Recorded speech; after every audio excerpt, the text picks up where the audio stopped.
Hello, I'm Lesley Logan, and today we're doing swimming on the mat.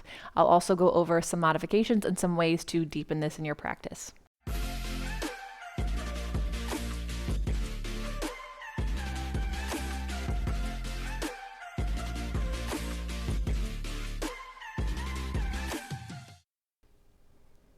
So I am so grateful for swimming. I think it's one of the best exercises. It's also freaking hard. There are lots of different ways to modify it, and we'll talk about it. But after you, it's like, I mean, this is where the genius in Joe's order is that after you've done teaser and hip circles, all you want to do is open up the front of your body. And he's like, flip over and do that. And it really does set us up for where we're going next in the last third of the practice. So if you have your deck of cards, we're about to round out that last, the second third of the exercises. And that's how I always saw swimming, is like, okay, I get to go into child's pose and then 1/3 of the way to go. So now you know what I'm thinking about when I'm doing my practice. So here we are. You do your hip circles. You just flip over as gracefully as you can without losing everything you've worked so hard for. The ideal version is arms and legs long, right? Reach your tailbone towards the mat, spin your inner thighs up, lift your arms, head and chest up, lift your inner thighs up, and then opposite arm and leg. And you're going up, up, up, up, up. So if you want to deepen, tip here.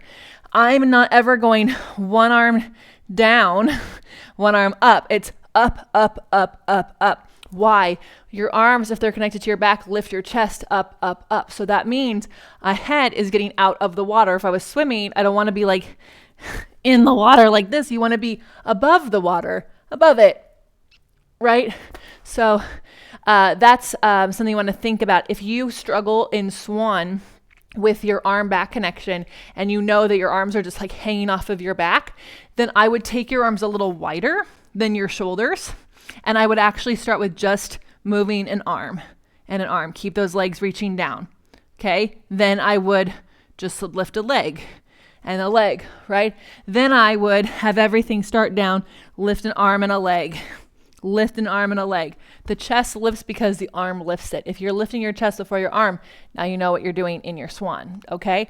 And so you can stay slow and steady or advance yourself and go up. And you do about 2 to 3 cycles of breathing.